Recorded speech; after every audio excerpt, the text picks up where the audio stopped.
ముఖ్యంగా మండల మంచి కార్యక్రమంలో పండుగ వాతావరణంలో ఈ కార్యక్రమం చేసుకుంటున్నాం.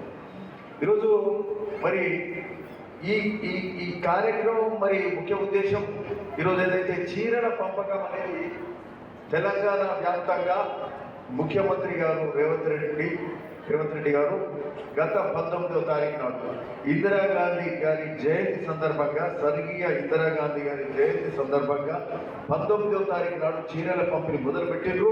ఆ తర్వాత నియోజకవర్గాల్లో మొదలుపెట్టుకునే కార్యక్రమం చేస్తున్నాం. నిన్న చేద్దామనుకుంటే నిన్న చాలా పెళ్లిలు ఉండే. సరే ఈరోజు మనం ఇక్కడ భువనగిరి నియోజకవర్గంలో చేసుకొని ఒక దగ్గర చేసుకొని కూడా కార్యక్రమం సమాప్తం చేయవచ్చు. కానీ అట్లా కాదు, ప్రతి మండలం పోవాలి.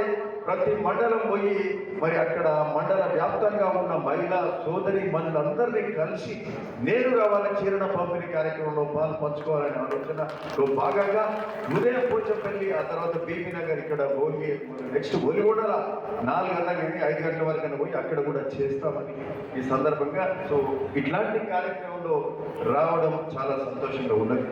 సరే ఈరోజు ఒకటి మీ అందరిని ఒకటి కోరుతున్నాను, మీరు ఒక్కటి ఆలోచించాలి. గత 2 ఏళ్ల పాలన ఎట్లా ఉండే, అంతకుముందున్న 10 ఏళ్ల పాలన ఎట్లా ఉండే. అంతకుముందున్న 10 ఏళ్ల పాలన మీకు ఉచిత కరెంట్ వచ్చిందా? గృహజ్యోతి కింద 200 యూనిట్ల కరెంటు ఉచితంగా వచ్చిందా అని సందర్భంగా అడుగుతాం.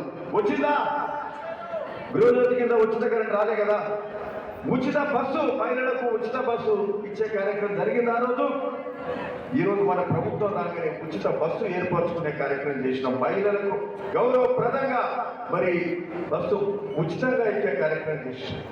గృహజ్యోతి కింద 200 యూనిట్ల కరెంటు బిల్ ఇచ్చే కార్యక్రమం చేసినాం. కరెంటు బిల్ ఎవరైనా కడుతున్నారు ఇక్కడ?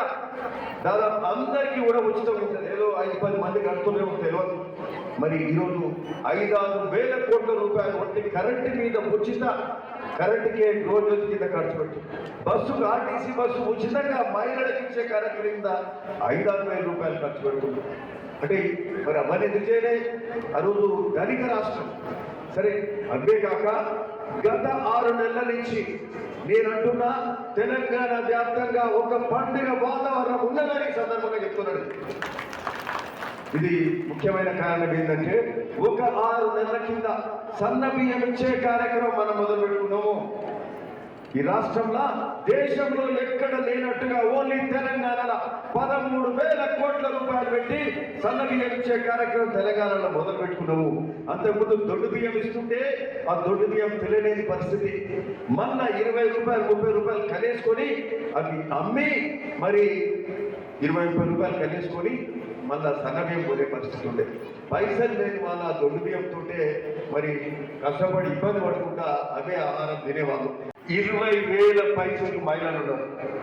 ఓకే, ఎగ్జాక్ట్ 15,000 మంది మహిళలకు ఈ యొక్క చీరలు ఇచ్చే కార్యక్రమం చేస్తున్నాము. కాదు ఇదే ఇక్కడ ఈ చీరలు ఇచ్చే కార్యక్రమం చేస్తున్నాము.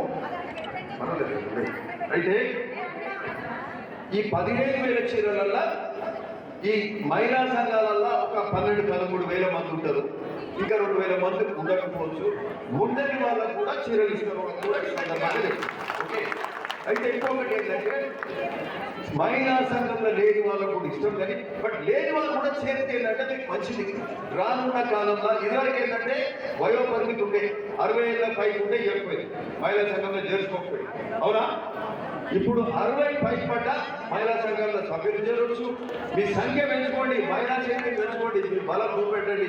మీకేంటంటే సంక్షేమ పథకాలు ఏమొచ్చినా ఆ మహిళా సంఘాల మీదే ఎక్కువ ముఖ్యమంత్రి గారు దృష్టి పెట్టింది.